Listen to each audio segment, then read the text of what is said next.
Você piscou e o caçador mais fraco da humanidade se tornou um dos seres mais poderosos do mundo.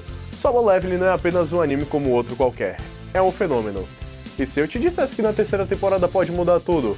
Vem comigo nessa jornada porque hoje vamos destrinchar alguns detalhes das duas temporadas e ainda te contar algumas informações sobre o live action coreano que está vindo aí, e o que podemos esperar dele. Mas, antes de tudo, já dá aquele tapinha no like. Qual é, cara? Não custa nada? Já deixou o like? Já se inscreveu no canal? Simbora então!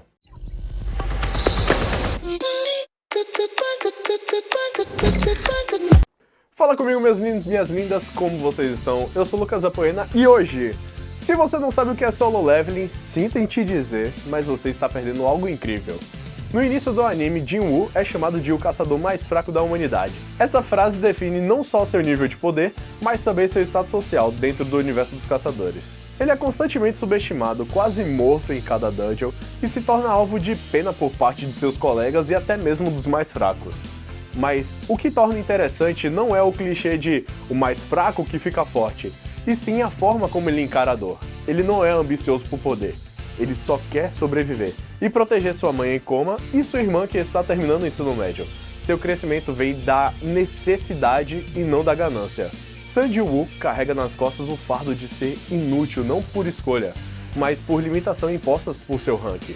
Isso cria um complexo de inferioridade muito humano, por assim dizer. Ele se compara aos outros, sente vergonha por não conseguir ajudar e sente-se um peso morto. Sua mãe está em coma, sua irmã é jovem e depende dele. Jin-Woo trabalha como caçador não por glória, mas porque não tem outra forma de sustentar a casa. Isso o humaniza profundamente e faz com que o público torça por ele desde o início. Ele enfrenta as dungeons quase sozinho, não tem amigos próximos, não é admirado, e mesmo entre os caçadores de baixo escalão, ele é visto como um caso perdido. Isso torna sua relação com as sombras posterior ainda mais simbólica. Ele finalmente tem companhia e mesmo que sejam seres silenciosos e mortos. O evento mais importante da primeira temporada acontece ainda nos primeiros episódios, a Dungeon Dupla. A Dungeon Dupla funciona como um ritual de passagem. Ao entrar nela, Jin-Woo morre, literalmente, ele é decapitado pelos guardiões e renasce com o sistema como um escolhido. O local é frio, silencioso, cheio de estátuas que observam e julgam um cenário que remete o julgamento pós-morte, como um inferno mitológico. O sistema surge ali como um renascimento digital, uma segunda chance. Mas diferente dos demais caçadores que apenas evoluem, Jin-Woo é forçado a recomeçar do zero, como num jogo em modo hardcore. Se ele não obedece, ele morre.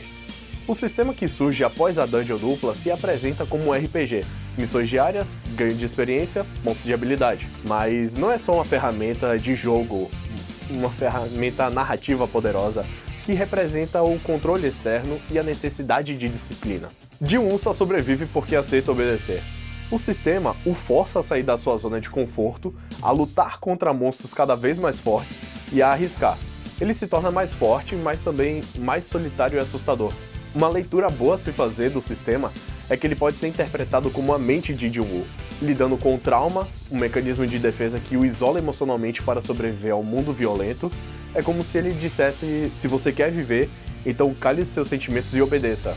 A cada missão cumprida, Jin-Woo ganha poder, mas ele também perde um pouco da sua humanidade. Ele começa a matar sem hesitar, mesmo que seja por justiça. Ele começa a esconder suas emoções e a conexão com outros humanos diminui, contrastando com o vínculo que cresce com suas sombras. A primeira sombra, nível Marechal invocada a Ygritte, é mais do que um servo. É um símbolo de que ele não está mais só. Porém, é também o início de um distanciamento emocional, sabe? Ele cria seu próprio exército porque já não confia em ninguém. Se a primeira temporada foi sobre crescer, a segunda é sobre enfrentar as consequências desse poder.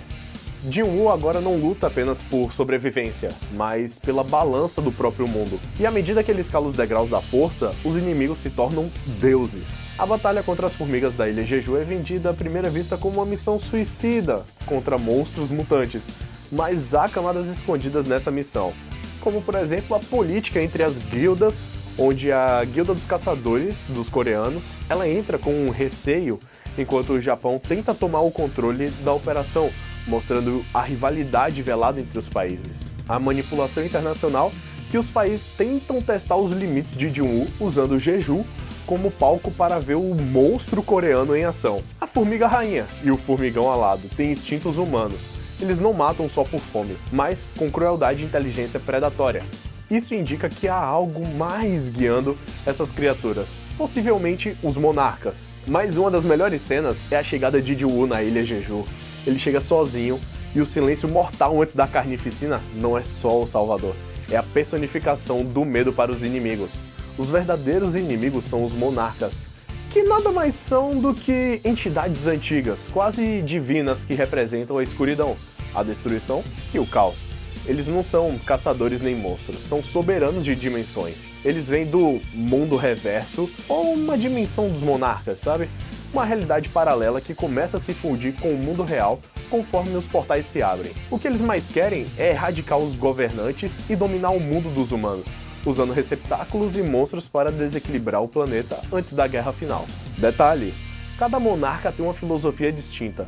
O monarca das chamas é impaciente e violento, enquanto o monarca das bestas é mais sádico e metódico. Eles também têm relacionamentos com o Ji-woo, que vão sendo revelados aos poucos, como se o conhecessem de antes. Desde a primeira temporada, o pai desaparecido de Ji-woo é uma incógnita, mas na segunda surgem fragmentos e pistas misteriosas. Ele aparece em visões, em momentos chaves, como se estivesse observando tudo de longe, sabe? A cena em que Ji-woo sente um vento familiar numa dungeon é sutil, mas intencional. Teorias foram confirmadas de que o pai do Ji-woo é um receptáculo de um dos governantes enviados para impedir o avanço dos monarcas. O que era uma dor familiar e íntima se transforma numa trama cósmica. O reencontro entre o pai e o filho será muito mais do que emocional, será um embate entre dois mundos. As sombras que Ji-woo invoca não são apenas minions, são reflexos de guerreiros caídos, reanimados por ele, ligados por um vínculo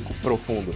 Ygritte, Iron, Kaizel e Tusk não apenas obedecem a ele, eles lutam com emoção, sabe?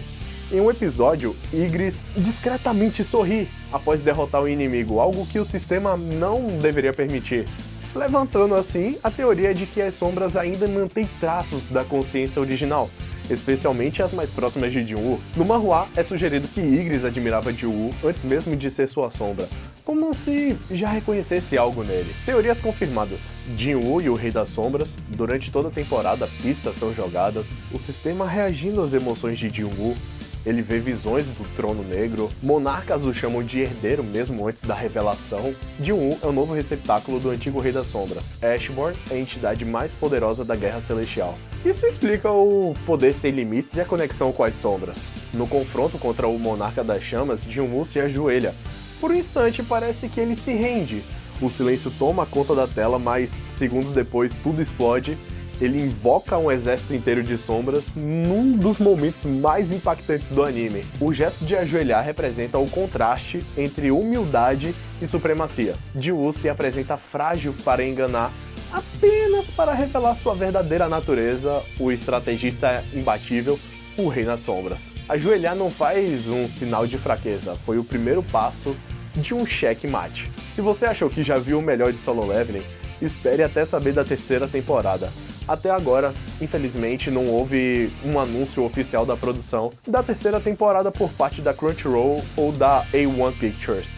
Há grande expectativa, mas nada confirmado publicamente por essas entidades. Mesmo sem um anúncio oficial, os arcos mais antecipados e os pontos narrativos são Arco da Guilda Jin, onde Ji-woo cria sua guilda e eventos envolvendo um incidente na escola de sua irmã Jin-ah. Arco da Dungeon Dupla, com revelações, ali talvez sobre a origem do sistema e seu criador. O arco de crise do Japão e Conferência Internacional da Guilda, que mostram o Ji-woo atuando globalmente e preparando o terreno para coisas ainda maiores, A terceira temporada deve aprofundar o conflito dos monarcas contra os governantes e o mistério do sistema, além de trazer novas alianças, perdas emocionantes e questionamentos morais intensos sobre o poder do Ji-woo. Como mencionei, ainda não há data definitiva, mas tudo indica que teremos uma espera longa esperando com qualidade, Veja como os arcos prometem elevar o enredo da série a outro nível, sabe?